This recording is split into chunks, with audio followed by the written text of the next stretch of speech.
La doar 45.000 de euro avem astăzi Volvo XC90 din 2020, un motor 2 litri benzină, atenție, mașina fiind plug-in hybrid, având 303 cai putere. Mașina are faruri full LED Active High Beam, de aici se încarcă mașinuța, plug-in hybrid, jante pe 20 de inch, mașina fiind 4x4. Uitați-vă cât de bine arată mașina, acest alb și cu elemente de piano black, având un pachet Shadowline, portbagaj electric, care, atenție, avem locul 6 și locul 7. Mașina este prevăzută cu 7 locuri, o mașină mare pentru a ta familie mare și numeroasă.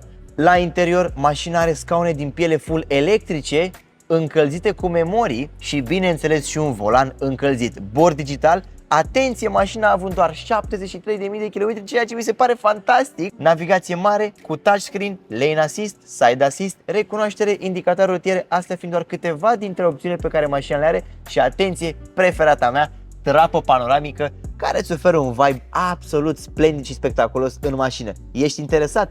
Intră chiar acum pe Luxury Motors sau te aștept în showroom-ul nostru Luxury Motors din Chiajna. Pune pe Waze.